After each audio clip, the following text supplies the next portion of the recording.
"Let us be calm," said Uncle Benjamin. "Let us be perfectly calm. Calm." "Calm," Mrs. Frederick wrung her hands. "How can I be calm? How could anybody be calm under such a disgrace as this?" "Why in the world did you let her go?" asked Uncle James. "Let her? How could I stop her, James? It seems she packed the big valise and sent it away with Roaring Abel when he went home after supper, while Christine and I were out in the kitchen. Then Doss herself came down with her little satchel, dressed in her green serge suit. I felt a terrible premonition. I can't tell you how it was, but I seemed to know that Doss was going to do something dreadful." "It's a pity you couldn't have had your premonition a little sooner," said Uncle Benjamin drearily. I said, "Doss, where are you going?" And she said, "I am going to look for my blue castle." "Wouldn't you think that would convince Marsh that her mind is affected?" interjected Uncle James. And I said, "Valancy, what do you mean?" And she said, "I am going to keep house for Roaring Abel and nurse Sissy. He will pay me $30 a month." I wonder I didn't drop dead on the spot. "You shouldn't have let her go. You shouldn't have let her out of the house," said Uncle James. "You should have locked the door, anything. She was between me and the front door, and you can't realize how determined she was. She was like a rock. That's the strangest thing of all about her. She used to be so good and obedient, and now she's neither to hold nor bind. But I said everything I could think of to bring her to her senses. I asked her if she had no regard for her reputation. I said to her solemnly, 'Doss, when a woman's reputation is once smirched, nothing can ever make it spotless again. Your character will be gone forever if you go to Roaring Abel's to wait on a bad girl like Sis Gay.' And she said, 'I don't believe Sissy was a bad girl, but I don't care if she was.' Those were her very words. I don't care if she was." "She has lost all sense of decency," exploded Uncle Benjamin.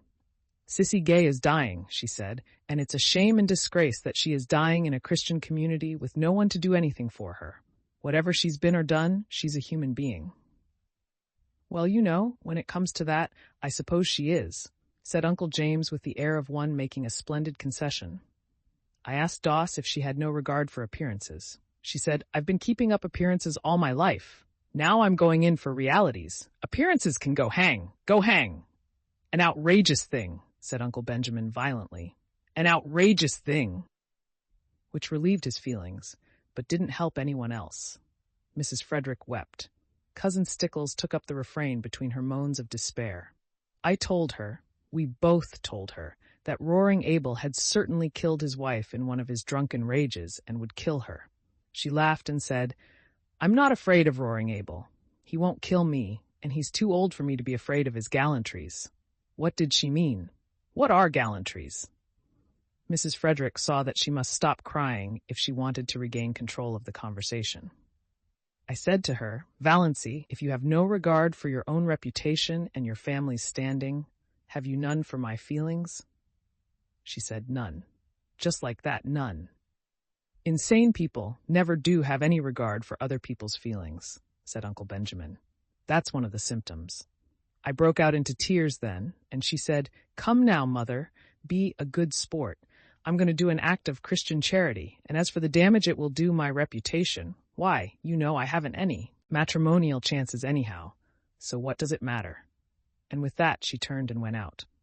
The last words I said to her, said Cousin Stickles pathetically, were, "Who will rub my back at nights now?" And she said, "But no, I cannot repeat it." "Nonsense," said Uncle Benjamin. "Out with it. This is no time to be squeamish." She said, Cousin Stickles' voice was little more than a whisper, she said, "Oh, darn! To think I should have lived to hear my daughter swearing," sobbed Mrs. Frederick. It was only imitation swearing," faltered Cousin Stickles, desirous of smoothing things over now that the worst was out. But she had never told about the banister. "It will be only a step from that to real swearing," said Uncle James sternly. "The worst of this," Mrs. Frederick hunted for a dry spot on her handkerchief, "is that everyone will know now that she's deranged. We can't keep it a secret any longer." "Oh, I cannot bear it." "You should have been stricter with her when she was young," said Uncle Benjamin. "I don't see how I could have been," said Mrs. Frederick, truthfully enough.